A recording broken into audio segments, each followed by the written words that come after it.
What's up, everybody? Good evening. Like the title says, something real quick. You know, today, I'm thinking like we live in this day and age where there's so much information, so much news. Oh yeah, by the way, I just did you know news is the plural of new? News just means new things. That's all it means. Like new, it's the plural of the word new. I found that I was like, wow. I was laughing so hard. I was like, it was right in front of me the whole time. But got all this information, and we never stop to think about anything that's being said or anything that we hear. We just kind of accept things at face value. And for what? Like, what are we really doing in our day that gives us the excuse to not think about anything? Like, what do we think about all day? We think about sports and entertainment. A lot of junk that doesn't matter. It's like sometimes I think I'm ashamed to admit that I was once a person that used to argue about athletes that don't know me or don't care about me. We be arguing hard, and people be sneaking in sneak disses and all that, and I'm just like, why you gonna get beat up over somebody that you don't know? But all that is just silly. Those are things we think about, and it's because we have the luxury to think about it, because we don't have to go out, wake up in the morning and fetch water, and we don't have to go to the field and pick crops to get food.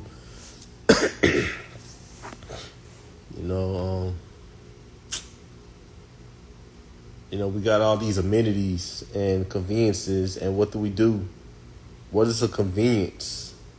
Something that saves you time, right? So what are we doing with this time that we save? Are we doing it to advance ourselves? Some of us are. Some people are. A lot of people are becoming millionaires. A lot of people are solving problems. What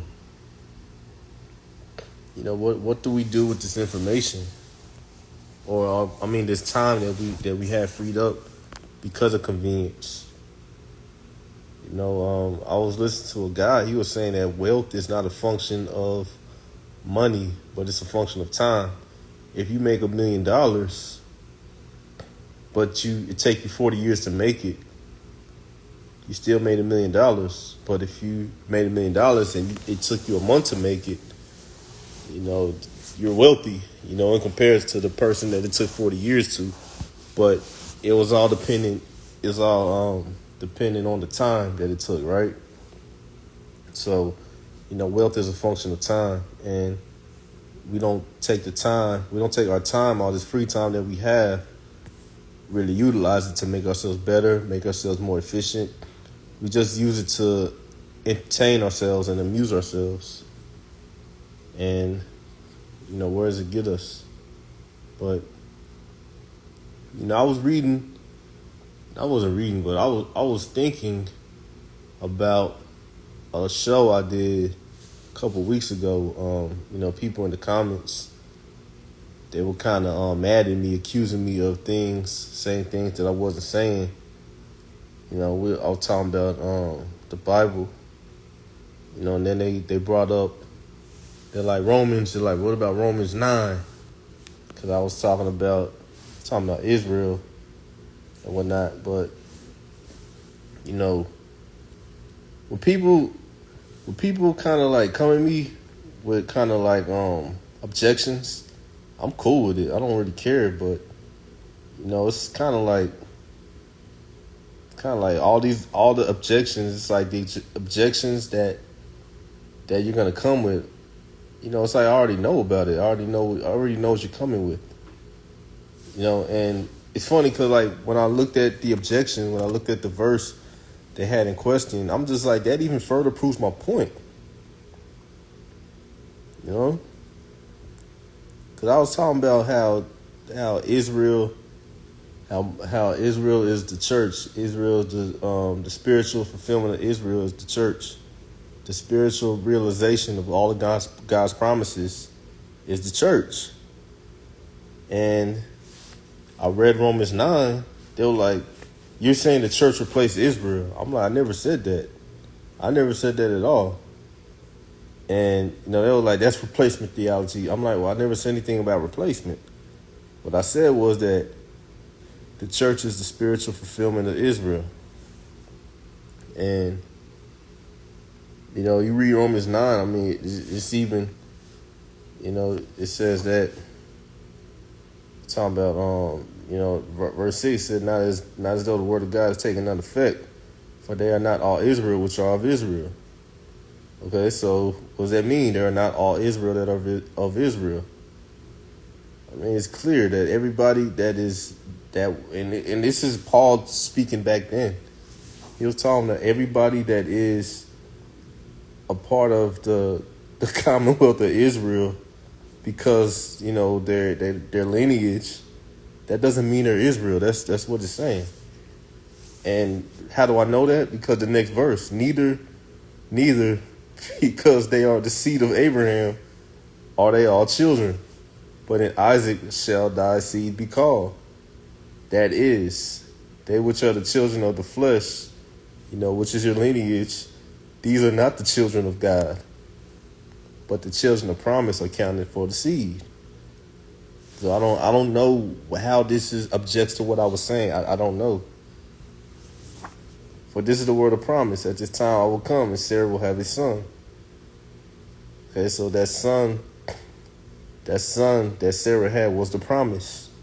And that was Isaac, right? Not only this, but Rebekah also had conceived by one, even our father Isaac. For the children being not born yet, neither have done good or evil, that the purpose of God according to the election might stand, not of works, but of him that calls. It was said unto her, the elder shall serve the younger. As it is written, Jacob I have loved, but Esau I have hated. What shall we say then? Is there unrighteousness with God? God forbid. For he said to Moses, I will have mercy on whom I have mercy, and I will have compassion on whom I will have compassion. So then it is not of him that wills, nor of him that runs, but of God that shows mercy. For the scripture says unto Pharaoh, even for this same purpose have I raised up you, that you may show the power in thee, and that my name might be declared throughout the earth. So again, I don't see how this contradicts what I said. This has, people will always, when they hear something that is foreign to them or they don't agree with, they'll accuse you of lying or saying, or they'll slander you, say something that you didn't say. It says, therefore had he mercy on whom he will have mercy, and whom he will harden. You will say unto me, why doth he yet find fault? For whoever resisted his will? Nay, but, O man, who art thou that replies against God? Shall the thing formed say unto him that is formed, why have you made me thus? That's saying a lot right there. I'm going to read that again because, it's June. It's, what do they call it? My dude Subs calls it Cultural Terrorism Month. It's it says, nay, O man, who are that replies against God, shall the thing formed say unto him that formed it, why hast thou made me thus? Oh man, that is hilarious. Had not the potter over the power over the clay, the same lump, to make one vessel unto honor and another unto dishonor, what if God, willing to show his wrath and make his power known, endures with much long suffering the vessels of wrath fitted to destruction? Again, this is proving what I was saying. that he might make known the riches of his glory on the vessels of mercy, which he had afore prepared unto glory, even us, which is us. Who was Paul talking to? He's talking to the Romans, which were who? Gentiles. Right? Even us whom he called. Not the Jews only, but also of the Gentiles. As he said in Hosea, I will call them my people, which were not my people, and her beloved, which was not beloved. And it shall come to pass that in the place where it was said unto them, you are not my people, there they should be called the children of the living God. Isaiah also cries concerning Israel, though the number of the children of Israel be as the sand of the sea, a remnant shall be saved. Again, I don't know how this contradicts what I said. This further proves my point. I don't know why I get on here arguing with people. People will make you, gaslight you. They'll make you feel like you're wrong or you're just crazy. But, I went to go see my 5th grade teacher last week. Was it last week or the week before? It was one of these weeks. And I told her, I was like, you taught me how to read. And I didn't realize that I didn't know how to read till I was like 26, 27.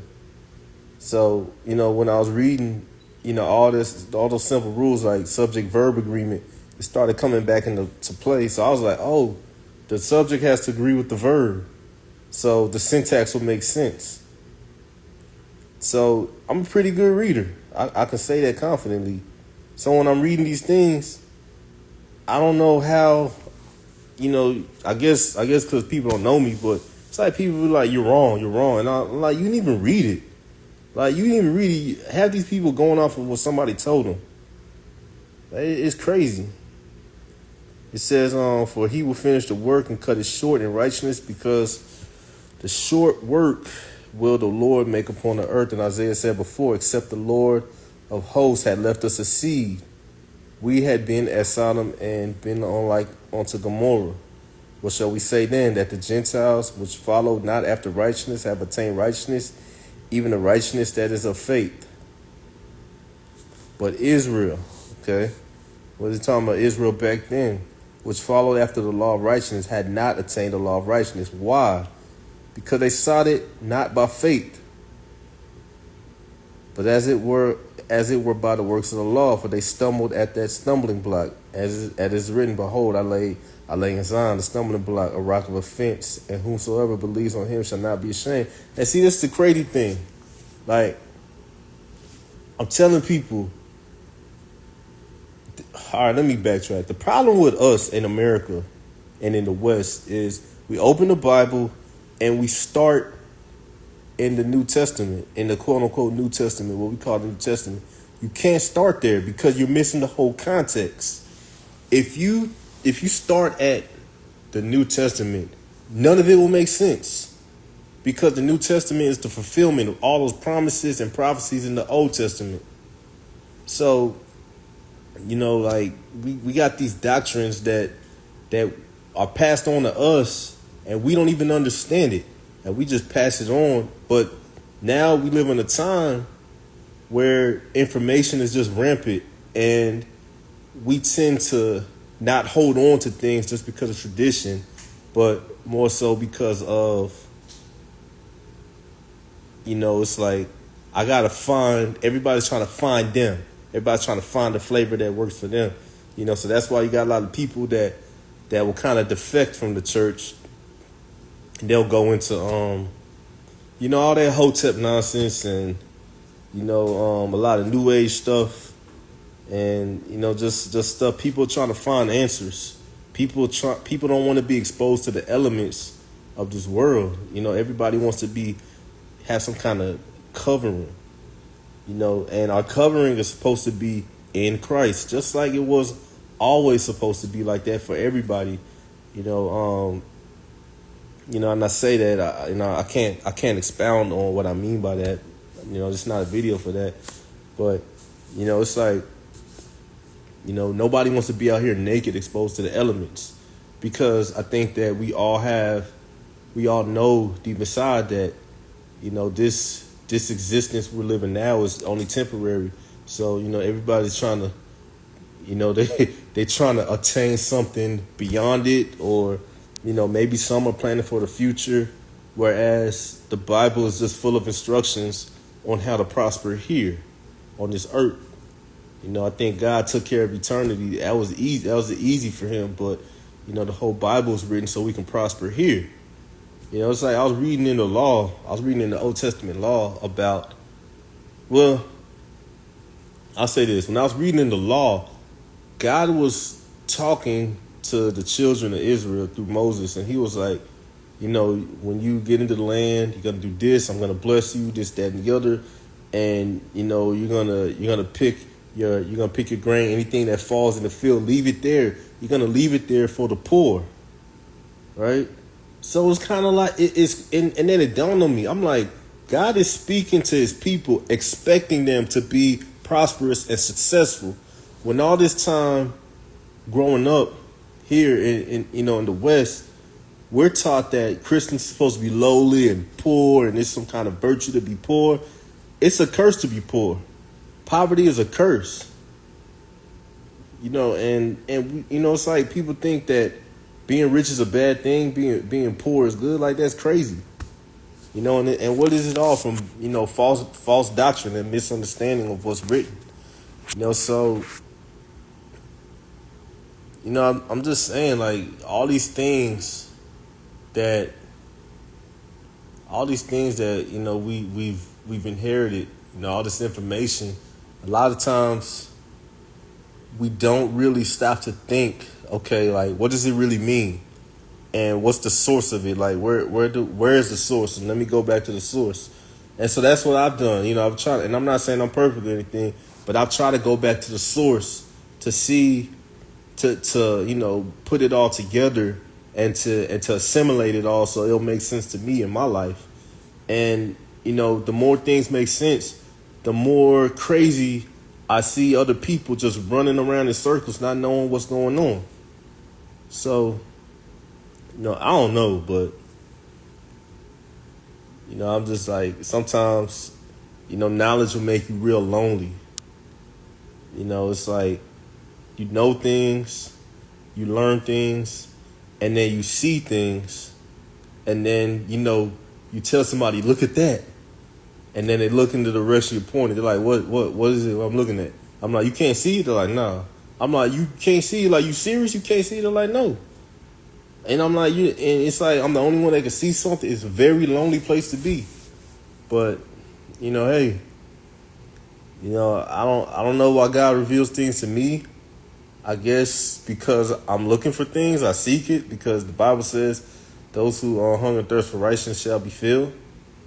So, I guess because I was hungry for certain things, God fed me. But, some of these things, knowing, being the only one that knows something, it ain't all it's cracked up to be sometimes. But, with that said, I think that's a reason to kind of be thankful for what we do have. Because, like, back in the days, like 100 years ago, if you knew something, then you might just be the only person that knows it, that you know of. But there might be somebody on the other side of the world, or like 20 miles down the road, that knows it, but y'all have no connection. But see, this internet that we have, we can connect with people that we'll never know. So that's the beauty of coming on here and just sharing my thoughts and all that. But anyway,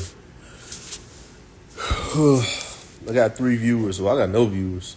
But that's all right. But yeah. But that's all I want to share, man. I hope everybody has a good night. Oh yeah. Another thing. So I was talking to somebody earlier about mental health, about men. I reposted it in one of my stories. A young lady, she's doing an event on mental health. If you want some information, I will repost the information in my story. It's going to be this weekend. And I'll say this about men and their mental health. Men need each other. Men need each other. Ever since my all my friends, got married, having children, we actually talk more now. And our conversations are actually more like, they're more in depth. They have more gravity now. That I guess there's something at stake. And, it's like, when we talk, it's like, oh man, it's like you feel better. Whatever that was on your mind, you feel better. You don't feel so heavy. But I think that men kind of lack that in this day. I don't know why. And, I can't speak for a lot of guys. I can't speak for a lot of other men. But, I don't see the point of having friends if you cannot talk to them and they cannot provide you insight, some kind of, redirect you or bring you back to, bring you back down to earth. What's the point of having a friend if you can't do that? And I think men are kind of better about making friends that are actually, that are friends of some kind of substance. Because like women be making friends and they not really friends and they be hating each other behind each other's backs and all that. But the friendship of men, like men forge friendships through adversity. So when you're going through something and you make a friend, you form a bond with another man. It's like, okay, your brother's in arms, so he got your back. So I think that men need to be around other men and sharpen each other. It's like the Bible says, iron sharpens iron. And I think that women, I think, but the one thing I know is that women have been invading men's spaces, and it kind of doesn't give men room to be men, to be men, because it's like when women are around, you kind of have to adjust a little bit, and it's right. You should adjust to when men are around, but that said, women should not be invading men's spaces. This thing about equality and inclusivity, it's a bunch of nonsense. It's like people talking about we need a woman to be the first coach in the NBA. Why? For what? For what? Look, I hope my mom don't see this. I don't even listen to my mom. Like, why the hell would I listen to somebody else? Why would I listen to a woman? Like, tell me what to do in a game. Like, that's crazy. Or it's even worse, like, because women are trying to invade the NFL, coaching staffs. Like, that's crazy. Like, for what? Go do something else. Like, go somewhere else. That's part of the problem. Men don't have their own spaces. Women are always invaded. You go to the gym, you're working out, see women half naked and, wearing shorts that kind of like, shoulder, their glutes, and you'll have some, like, it's crazy, like some women wear shorts that will ride the crevice of their buttocks, right? Like I said, like Forrest Gump, their buttocks. And it just be working out in front of you, just be bending over and, they be half naked. Right? And then they have a room that says like women's area only. And, a lot of times the women don't be in there. The women be, in the main part of the gym with everybody else. So it's like if they make a space for you, which it's like, if there's a woman's space, why is there not just a men's space? Why is there not just men's space? Why? But I don't know. That's just how they do. But, you just think like the women are kind of indicative of the state of men. Because it's gonna, you gotta take the men out first to really affect the women. If you have strong men, you're gonna have strong women. But if you have unstable men, you're gonna have unstable women. And what the women always talking about now? Their mental health, getting therapy. Their therapist said this, the therapist said that. And why is it that women need therapy? Because the men, they cannot lean on the men anymore, or they feel like they can't lean on the men anymore. And I think that has a lot to do with the fact that men and women have lost the ability to communicate with each other and really connect with each other. It's like everything's about sex now. And, to be honest with you, a lot of dudes are not even trying to just, look, a lot of dudes are, but a lot of dudes aren't. A lot of dudes just having a conversation, just saying, hey, hello, how you doing? And the woman be like, oh, how dare you talk to me? Like, I'm taken. I'm committed to somebody. And I'm like, well, good for you. It's insane that it's like that now, but that's the thing. And they'll say that, but they won't be in a secure what's it called? Secure